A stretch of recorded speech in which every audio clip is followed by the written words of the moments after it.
ils ont des business, trouvez des médias buyers ou sinon apprenez à le faire toute seule, mais vous pouvez. Hein. C'est juste qu'eux sont vraiment, c'est des geeks. Hein. Ils sont vraiment forts des ordinateurs. Donc là, elle dit, comme je vous ai dit au début, soit vous le faites tout seul, soit vous prenez des médias buyers. Ça, c'est bien.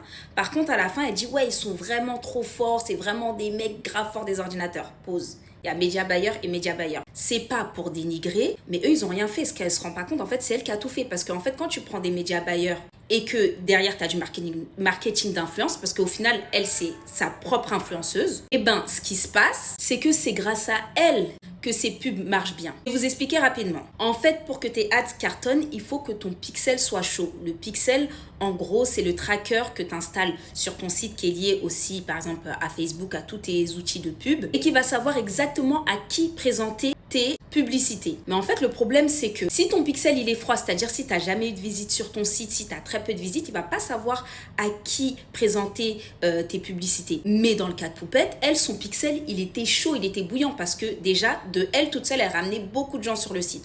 Donc, tous les gens qui sont venus sur le site, qui ont visité le site et qui n'ont pas forcément acheté, ils ont été retargetés. Donc, par exemple, c'est le retargeting. Je pense qu'ils ont fait beaucoup de retargeting. Et du coup, ils ont pu aller chercher toutes les personnes qui étaient déjà intéressées. Ils ne sont pas partis présenter à n'importe qui. Donc, le mec dans ses paramétrages, le media buyer, il n'avait pas trop à se casser la tête parce qu'elle, elle avait fait tout le travail, elle avait chauffé son pixel grâce à son propre marketing d'influence. Et c'est pour ça que je dis que les marques qui n'utilisent pas le marketing d'influence passent à côté de beaucoup de choses parce que utiliser le marketing d'influence, ça fait chauffer ton pixel et ça fait marcher encore plus tes ads. En tout cas, bravo à elle et les influenceurs qui ont des marques, par pitié, s'il vous plaît, faites des ads payantes. Vous savez pas, vous vous asseyez sur tellement d'argent